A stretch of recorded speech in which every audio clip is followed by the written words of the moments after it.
Bigo ang Los Angeles Lakers na matalo ang kanilang karibal na Los Angeles Clippers mga idol sa Battle of LA. Naging desente naman yung performance ng kanilang starting five kahit papano. Si Anthony Davis nga double-double, 16 points, 10 rebounds. Samantalang si LeBron, 25 points, 11 assists.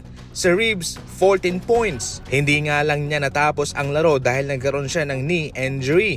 Samantalang si Hachimura, 19 points and Christie, 10 points. Sa bangko, itong si Dalton Keunig lamang ang nagkaroon ng ambag sa kanila.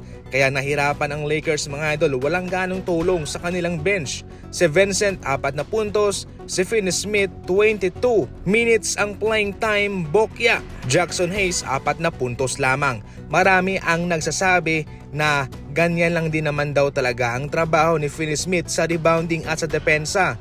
Definitely hindi naman po pwede na ganyan na lang palagi yung kanyang gagawin. Given mga idol, bago siya napunta sa Lakers, maganda naman yung kanyang numerong na ibibigay sa Dallas Mavericks at sa Brooklyn Nets. Sabihin na lang natin na nahihirapan pa at nag-a-adjust itong si Finney Smith sa kanyang bagong team. Sa kabilang banda, pinuri naman ni Coach JJ Redick itong Clippers dahil sa kanilang magandang depensa laban sa kanyang mga bata. Nagkaroon ng tig 21 points itong sina Zubac and Harden. Mayroon pang 19 rebounds si Zubac mga idol at si Harden 12 assists. Kaya nahirapan dito ang Lakers mga idol, wala silang gaanong kasagutan dito kay Ivica Zubac. Si Powell 22 points, si Leonard 19 points, Jones 9 points. Kung ang Lakers ay walang nakuha sa kanilang bangko, kahit papano itong Clippers mayroon. Tig-6 na puntos galing kay Coffee at kay Batum.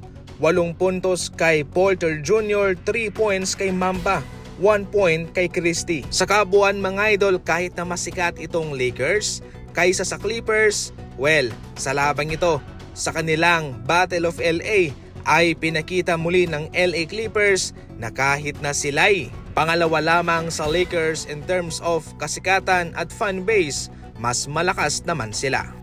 Sa ibang balita, ginawang available na ng Chicago Bulls itong kanilang forward na si Patrick Williams. Tila nagkakatotoo ang sinasabi ng mga NBA fans na itong si Patrick Williams ay overpaid. Binigyan siya ng 5-year deal ng Chicago Bulls sa presyong $90 million mga idol. Subalit mapahanggang sa ngayon ay hindi pa niya napapatunayan na siya ay karapat-dapat sa kontratang iyon. Dahil unang-una galing sa draft mga idol, parang doon na papunta sa pagiging bust itong si Patrick Williams. Pangalawa, marami siyang mga injury sa kanyang career. Sa 2023-2024 NBA season, wala pa siyang ginawang performance na siyang magpapatunay sa kanyang kahalagahan sa kontratang ibinigay sa kanya. Sa season na ito, nag-a-average lamang siya ng 9 points per game, 3.8 rebounds per game sa kanyang field goal percentage na 38% sa loob ng 26 minutes. Mababa mga idol sa ganyang playing minutes. Ngayon, malaking hamon pa ito para sa Chicago Bulls kung mayroong magtitrade sa kanya.